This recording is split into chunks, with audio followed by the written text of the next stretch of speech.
I still remember the day I found the discrepancy. It was a gray Thursday in late spring, 9 years to the week after I'd walked into Horizon Dynamics as a bright-eyed junior analyst. I'd come early, like I always did, to prepare for the 9 a.m. budget review. As I logged into the financial dashboard, my eyes landed on a line item that didn't belong, a $1.2 million transfer labeled Consulting. Eastlake Advisors, booked to my division's travel budget. Eastlake Advisors? We hadn't worked with them in over 2 years. My pulse quickened. Curious, I drilled down on the ledger. Date April 7th, amount $1,200,000. Description, contingency services. Authorized by Charlotte Way, VP of Finance. I sifted through the last 60 days of entries. There it was again, another $900K shift hidden in training and development, then $750K tucked under contract labor. In all, nearly $5 million redirected into slush funds in the last quarter alone. My division was already maxed out. Every cent of our T&E had been exhausted by spring trade shows. Someone was cooking the books. Someone high up. My mind raced. 9 years in, I knew where the bodies were buried. I had Charlotte's direct line, and I'd seen her signature on everything from quarterly statements to our holiday bonus calculations. But Charlotte was charismatic, a Harvard MBA in stilettos, who dazzled the board with her innovations in cost-cutting. She sat just 2 doors down from our boss, CEO Richard Langford, and counted him among her closest allies. If I ran to her, I'd be stepping into a nest of vipers. Instead, I flagged the transactions and exported the logs into a secure file. Then, at precisely 8:15 a.m., I walked into Richard's office with its panoramic city view, walnut desk, and impeccably arranged leather-bound books, and dropped the USB stick on his blotter. "Morning, Richard," I said, forcing calm. Something troubling came up in the budget. "I think you need to see this." He looked up from his tablet, eyebrows arching. "Pete, I'm heading to the board prep meeting. What's so urgent?" I gestured to the stick. "A few $1 million redirected without proper approvals. I want you to review the log before the 9 a.m. budget review. I'll send you a summary too." Richard took the stick, eyeing me for a moment. "Are you sure? Hearing that first thing might unsettle the board." "I'd rather unsettle them now than discover it in 6 months," I said. "Please look at it." He nodded once, thin-lipped. "I will." He tucked the stick into his pocket and dismissed me with a nod. I returned to my desk and waited for the shoe to drop. At 9:05 a.m., my inbox chimed, "You Argent, come to my office." That was never good. Inside Richard's office, he stood behind his desk, phone pressed to his ear. "Yes, I understand. Thank you." He hung up and turned to me, face ashen. "Pete, close your laptop. You're fired." The words hit like a freight train. "Fired?" I echoed.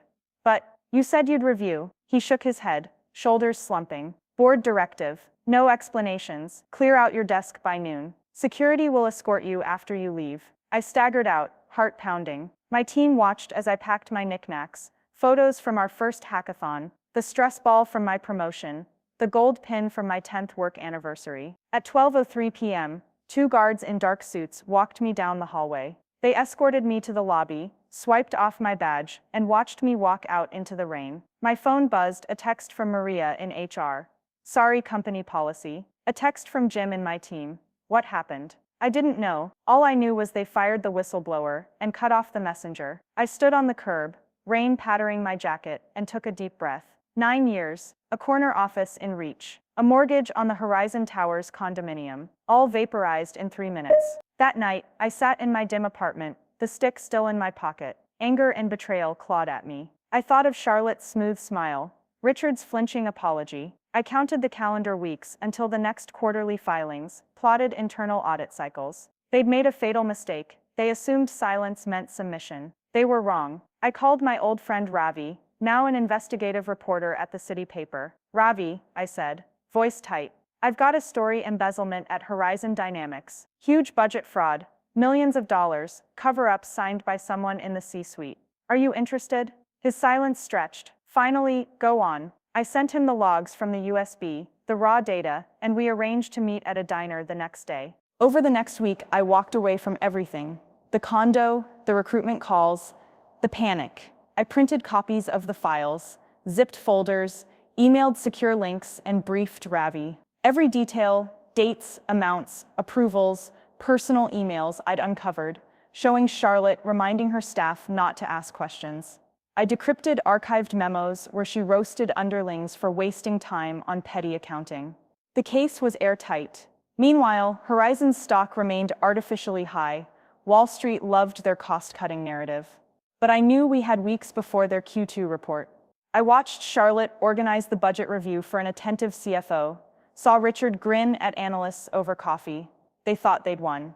On a rainy Thursday evening, the first exposé went live, a hard-hitting front-page story in the Gazette. Headline in bold: Horizon Dynamics under investigation for multi-million-dollar fraud. The article laid out the facts: irregular budget entries, diverted funds, implicated executives. Quotes from Ravi's interview: "People deserve to know where their investments go," and a nod to an unnamed whistleblower who provided incontrovertible proof. That whistleblower was me. Within 24 hours, Horizon's investors demanded answers. Federal regulators opened a probe. The board called an emergency meeting. Charlotte was placed on administrative leave pending investigation. Richard resigned in disgrace, citing personal reasons. The CFO hired crisis lawyers. Shares plunged by 40%. And I watched it all from my cramped living room, a cup of black coffee in hand, heart racing with vindication and sorrow. 9 years of loyalty worth nothing, until I dared to speak the truth. Tomorrow I'd face a new chapter. But tonight I savored this moment, the forces of greed undone by a whistleblower they thought too loyal to fight back. They fired me thinking they could bury the story. Instead, they buried themselves. This is where part 1 ends. 9 years of service erased in a heartbeat, and a quiet exodus that sparked a scandal shaking the industry to its core. In part 2, I'll reveal how I navigated the aftermath, legal battles, industry redemption, and the unexpected path Mind Truth carved out for a new life. The morning after the Gazette exposé, I awoke to a cacophony of news alerts pinging across my phone. Regulators launching probes, investor lawsuits filed, board members scrambling for statements. For 9 years, I'd been just another analyst. Now I was the analyst, whistleblower, exposer of fraud. My apartment felt too small, too quiet, as though the walls themselves were bracing for the uproar. I poured coffee in the kitchen and scrolled through headlines. Horizon Dynamics hit with SEC investigation. Shareholders file class action lawsuit. Ex-CEO Langford stepping aside amid scandal. I took a breath and texted Ravi. "Me morning. I hope you're ready for round 2. Ravi, already on it. They want your story for the Sunday feature. When can we meet? I checked my calendar. Free anytime, name the place.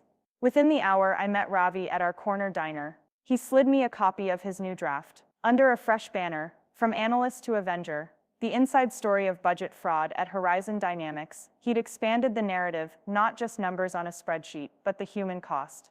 He'd tracked down former colleagues who'd balked at Charlotte's directives, interns who'd been threatened with termination for asking awkward questions, managers whose bonuses evaporated when budgets mysteriously shrank. Ravi's voice was low over the hum of diners. They're calling this the biggest financial scandal in local corporate history. Charlotte's tied to every odious entry. And there's a rumor at the courthouse, a criminal referral is on its way to the district attorney. I stirred my coffee, thinking of every late night I spent parsing those entries. The lines blurred between triumph and fear. "Let me see the byline," I said. He pushed over a printout. Under the headline, in smart serif type, by Ravi Shah, with special thanks to payback. He caught my eye. "I used the pseudonym since you're still reachable. Let me know if it's too visible." I nodded. "It's fine. Just keep it tight." Ravi tapped his pen. "One more thing. You should start thinking about your position. You've got offers already. Academic groups, compliance firms, even a consulting pitch from that startup you mentioned." I let out a breath. This was the turning point. Horizon was in free fall. I was the catalyst. Now what? By midweek, subpoenas arrived from the SEC. My phone rang constantly. Investigative journalists, headhunters, even old college professors. I tried to filter calls through my fiancée, Sarah, who'd listened patiently to every detail. "You're at the epicenter," she told me one evening. "Don't lose yourself in the chaos." One morning, my lawyer Jenna Holt called. "We need to file your statement of cooperation. You'll be deposed next week." She warned me of depositions, grueling questioning meant to trip me up. And she reminded me the whistleblower protections under Sarbanes-Oxley could shield me from retaliation, but I had to proceed carefully. The day of the deposition, I arrived at the SEC offices in downtown, gray suit patched at the elbows. A reminder I'd spent months saving for a new wardrobe. My heart pounded entering the conference room. where a panel of serious-faced examiners sat behind a table stacked with files. Across from me, 3 investigators, 2 paralegals, and a stenographer. "Mr. Evans," one examiner said, "thank you for your cooperation. We'll begin." He slid a stack of documents toward me, copies of every budget entry, email chains, time-stamped logs. "Please state your role at Horizon Dynamics." I swallowed. I was senior financial analyst for the Customer Insights division. He nodded. "And you discovered unauthorized transfers totaling approximately $5 million, recorded under various budget categories." I affirmed. They proceeded through hours of questions.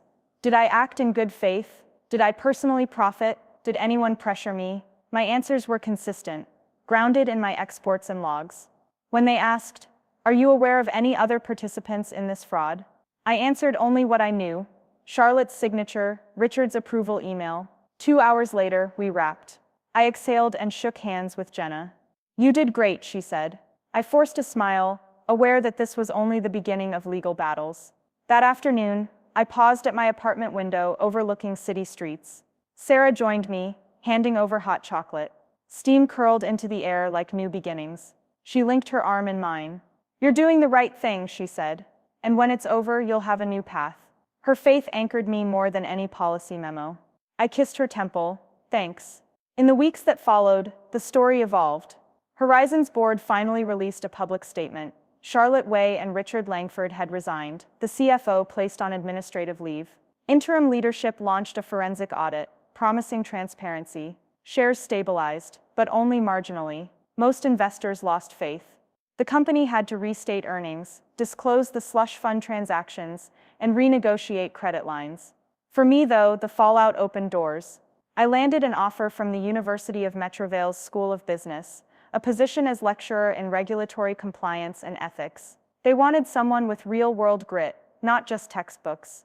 I accepted, seeing it as a chance to teach future leaders the importance of vigilance and integrity. Meanwhile, a boutique consulting firm, Clearsight Advisory, offered me a senior consultant role, helping corporations build robust internal controls to prevent exactly what happened at Horizon. For months, I'd been dreaming of vengeance. Now I was shaping industry standards.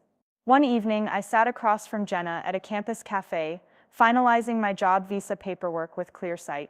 She toasted me with tea. "You've been through the ringer. Next time, let's aim for higher ground." I nodded, sipping the tea as warm as my prospects. Lesson learned. That fall, I started teaching. My first lecture on Sarbanes-Oxley compliance drew a packed auditorium. Students scribbled notes as I recounted the Horizon saga, not as gossip, but as case study. When systems fail, I told them the responsibility falls on individuals. You must bake ethics into every algorithm, every budget line, every signature. After class, a student stayed behind.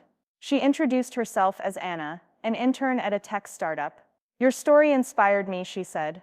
"I want to build finance tools with integrity checks. Can you advise me?" I smiled. "Let's schedule a meeting. Bring your code." Her eagerness reminded me that exposing fraud wasn't the end, it was the spark for positive change. On the anniversary of the exposé, I visited Horizon's headquarters for the first time. The lobby was quiet, rebranded with new signage, Horizon Analytics Group. Inside, sleek new leadership filmed a promotional video about a culture of transparency. I slipped by security with my old badge, still active under whistleblower protection, and nodded to the guard, who recognized me with a slight frown of respect. I walked to the floor where my team once sat. Desks were empty, cubicles raised, replaced with open-plan pods. In the middle of a glass-walled conference room, I spotted a plaque, Integrity Award, in memory of Peter Evans' courage. Under it, presented annually to the employee who embodies our values. My chest tightened. Rena, Carlos, and Leela, my old team, were nowhere in sight. I wondered, had they moved on, found brighter offices? I sent them a group text. "Pete, stopped by HQ. Spotted something you'd love. Drinks later?" I watched the modern floor buzz with its new team, fresh from campuses, blissfully unaware of the past. And yet, their presence was proof. Rebuilding was possible. That evening, over beers at our old haunt, a brick-walled pub called The Ledger, I reunited with Rena, Carlos, and Layla. We laughed about our Horizon days, the great Jell-O catapult prank, our all-nighters before product launches, the secret stash of snacks under Rena's desk. We toasted to truth and to never letting greed erase integrity. They toasted back, eyes bright. We talked about our new lives, Rena advising banks on AML protocols, Carlos leading audit teams for a fintech unicorn, Layla building UX for compliance dashboards. We turned crisis into opportunity. As we parted, Rena hugged me. Your bravery cost you a career, but gave us all a second chance. Thank you. I shrugged. We all did it together. Weeks later, I stood on stage at a corporate summit, delivering the keynote, Building Ethical Finance, Lessons from a $5 Million Fraud. The audience of CFOs and auditors hung on every word. I spoke of hidden line items, of personal courage, of systemic safeguards. When I concluded, if you see something, say something. Integrity is more than policy, it's personal. The applause was thunderous. Backstage, a recruiter approached. We'd love for you to lead our global compliance division. She slid her card across. I pocketed it. Thank you, I said. I looked out at the hall, thought of Horizon, of Sarah, of Anna, of my students. The world was rebuilding. 1 year after the scandal broke, I sat at home with Sarah, our daughter Mia asleep in the next room.